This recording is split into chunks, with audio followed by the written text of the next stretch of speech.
Hello everyone, welcome to my channel. आज का topic है मेनोपॉज और बोन डेंसिटी।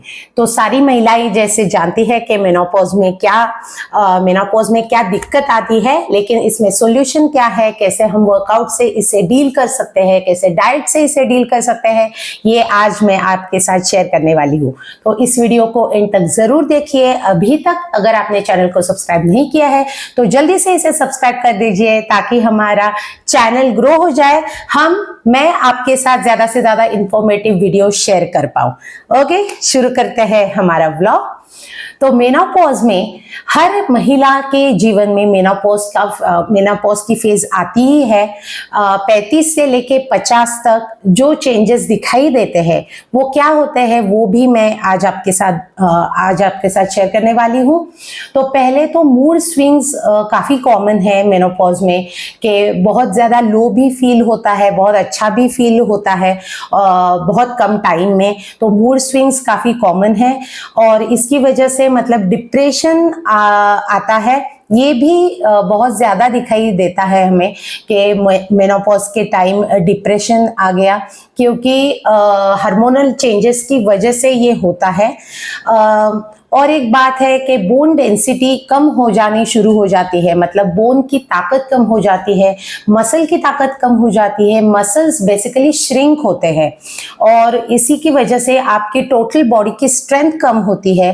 और ये ताकत कम हो जाने की वजह से वो तो आपके पोस्चर में भी दिखाई देने लगता है कि बॉडी लूज दिखाई दे रही है, पोस्चर अच्छा दिख नहीं रहा है और वेट गेन भी होता है इसमें। लेकिन बोन डेंसिटी की वजह से इंजुरीज का खतरा बढ़ जाता है। और ऐसा नहीं है कि इंजुरीज होने के लिए कुछ ज्यादा होना पड़ेगा, ऐसा बिल्कुल भी नहीं है। डेली एक्टिविटी में आप ये देख सकते हो कि इंजुरीज का खतरा बढ़ता है। मतलब फॉर एग्जांपल अगर किसी महिला ने ग्रोसरी का सामान उठा लिया तो एकदम से शोल्डर में पेन हो जाना, या तो फिर कमर में मोच आ जाना, या तो फिर घुटने दर्द लग जाना। अब घुटने दर्द करने लग रहे हैं, इसका मतलब ये बिल्कुल भी नहीं है कि एज हो गया है, ऐसा नहीं होता है। आपके बोन्स कमजोर हो जाने की वजह से ये खतरा होता है। ऐसे काफी चेंजेस दिखाई देने लगते हैं और महिलाएं काफी डिप्रेस हो जाती है इन सारी चीजों की वजह से। तो इसमें हमें क्या करना चाहिए? तो इसमें फायदा मतलब हम बेनिफिट्स वर्कआउट में और बेनिफिट्स डाइट में कैसे है वो भी मैं आपके साथ शेयर करने वाली हूँ। तो पहले तो वेट ट्रेनिंग इसमें काफी इफेक्टिव रोल प्ले करता है। मतलब अगर आपने वेट ट्रेनिंग शुरू कर दी, स्ट्रेंथ ट्रेनिंग शुरू कर दी, तो स्ट्रेंथ ट्रेनिंग की वजह से क्या होता है कि आपके बोन की ताकत बढ़ जाती है, बोन डेंसिटी जो कम होती जाती है वो बढ़ने लग जाती है, आपकी मसल्स की ताकत बढ़ जाती है, आपके मसल्स जो श्रिंक हो गए थे वो एक्सपांड होने शुरू हो जाते हैं। तो आपकी टोटल बॉडी की स्ट्रेंथ बढ़ती है। और जैसे हम जानते हैं कि वर्कआउट के दरमियान वर्कआउट करने से हमारे हैप्पी हार्मोन सीक्रेट हो जाते हैं। हैप्पी हार्मोन सीक्रेट हो जाने की वजह से हमें बहुत अच्छा लगने लगता है, काफी पॉजिटिव लगने लगता है, हमारी बॉडी काफी एक्टिव हो जाती है। और स्ट्रेंथ ट्रेनिंग का फायदा ये है कि स्ट्रेंथ ट्रेनिंग करते वक्त तो आपकी कैलोरीज घटती है, लेकिन जब आप रेस्टिंग पीरियड में होते हो, जब आप रेस्ट कर रहे होते हो, तब भी आपकी कैलोरीज तेजी से घट रही होती है। तो ये बहुत अच्छा स्ट्रेंथ ट्रेनिंग का बेनिफिट है।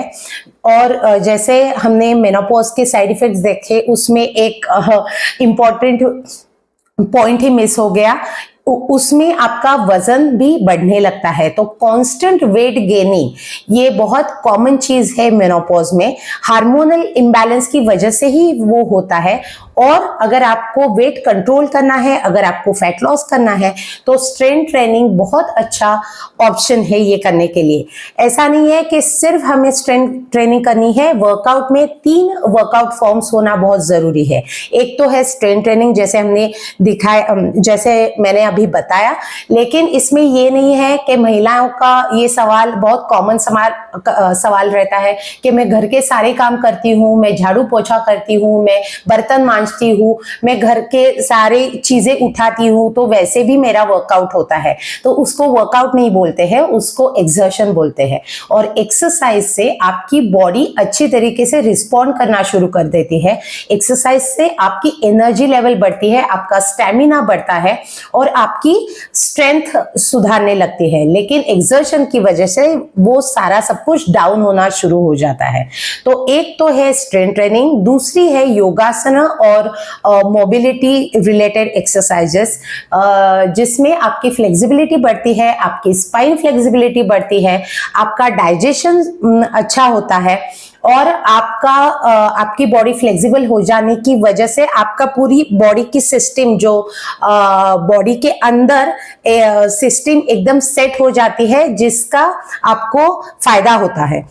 तो योगासन भी इंपॉर्टेंट उतने ही है। और तीसरा वर्कआउट फॉर्म है वो है कार्डियोवास्कुलर एक्टिविटी। तो कार्डियोवास्कुलर एक्टिविटी से जिसमें स्पीड इन्वॉल्व होता है, जैसे कि रनिंग है, स्किपिंग है, साइकिलिंग है, स्विमिंग है, एरोबिक्स है, तो ये सारी वर्कआउट में आपके हार्ट का पंपिंग बढ़ता है, आपके लंग्स एक्सपांड हो जाते हैं, आपका हार्ट को ब्लड सर्कुलेशन तेजी से होता, मतलब सही तरीके से ब्लड सर्कुलेशन होता है और ये काफी जरूरी है वेट लॉस करने के लिए भी।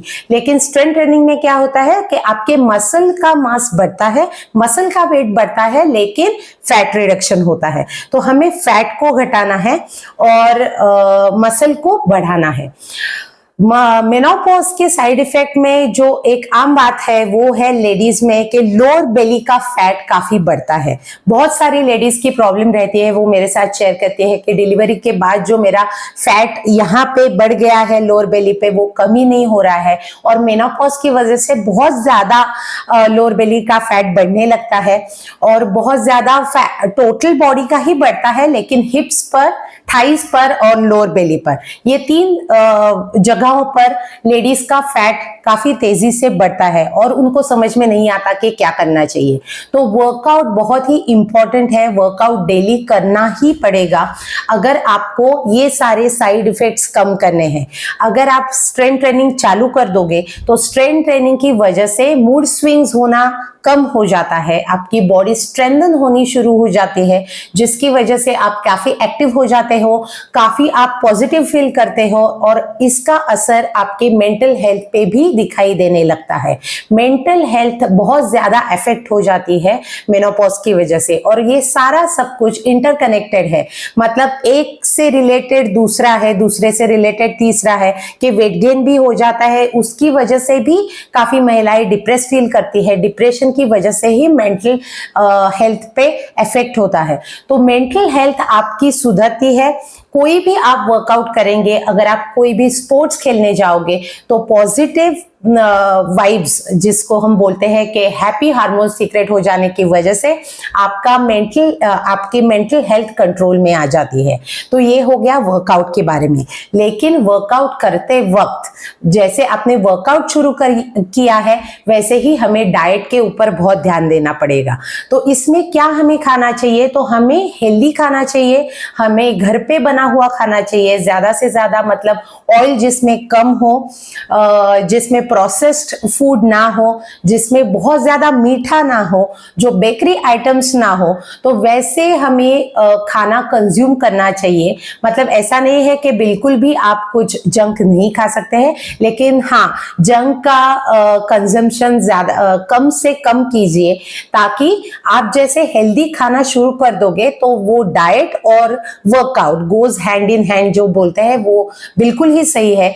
जैसे आप डाइट पे फोकस करोगे दोगे, फ्रेश फ्रूट्स खाना शुरू कर दोगे, फ्रेश वेजिटेबल्स खाना शुरू कर दोगे, तो इसमें आपके बॉडी के ऊपर काफी अच्छा इफेक्ट महसूस होता है, आपकी एनर्जी लेवल बढ़ती है, आपका स्टेमिना बहुत अच्छे से बढ़ जाता है। और जो हम वर्कआउट करते हैं तो स्ट्रेंथ ट्रेनिंग के दरमियान जहां हमारे मसल्स को हम प्रेशर डालते हैं मसल्स के ऊपर, तो वो मसल रिकवरी के लिए हमें सही तरीके से खाना बहुत ही जरूरी है। अगर आप सही खाना नहीं खाओगे तो मसल को वो खाना नहीं मिलेगा, अगर मसल को खाना नहीं मिलेगा तो मसल क्रेविंग करेंगे और वो ज्यादा से ज्यादा शुगर स्टोर करने लगेंगे। तो बॉडी में शुगर स्टोर करने का यही एक कारण है कि आप वर्कआउट तो कर रहे हो लेकिन आपके बॉडी को अगर सही खाना आप दे नहीं रहे हो तो बॉडी ज्यादा शुगर स्टोर करना शुरू करती है और इसी की वजह से फैट गेन होता है, इसी की वजह से वेट गेन होता है।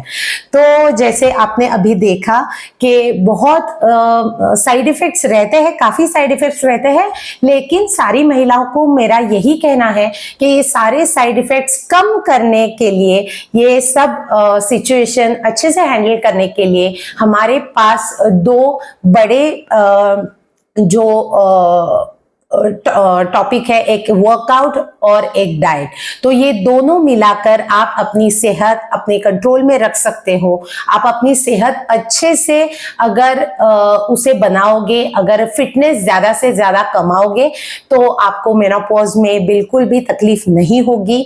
और मेनोपॉज का पीरियड काफी ज्यादा रहता है, मतलब ऐसा नहीं है कि सिर्फ मेनोपॉज के दरमियान ही ये साइड इफेक्ट होते हैं। मेनोपॉज शुरू हो जाने से पहले, जिसे हम पेरी मेनोपॉज कहते हैं, मेनोपॉज के दरमियान और पोस्ट मेनोपॉज, तो ये बहुत लंबा पीरियड रहता है महिलाओं के लिए। बहुत ज्यादा इमोशनल चेंजेस रहते हैं, हार्मोनल चेंजेस की वजह से, इमोशनल फिजिकल स्ट्रेस की वजह से काफी उतार चढ़ाव देखने को मिलते हैं। लेकिन अगर आप दिन में 1 घंटा निकालोगे खुद के लिए तो वो आपके लिए भी अच्छा है और आपके फैमिली के लिए भी अच्छा है। तो ये था आज का हमारा व्लॉग। मुझे कमेंट बॉक्स में जरूर बताइए कि आपको ये व्लॉग कैसा लगा। अगर आपके भी कुछ सजेशंस है तो मुझे कमेंट बॉक्स में जरूर बताइए। और अगली वीडियो में मिलते हैं, तब तक के लिए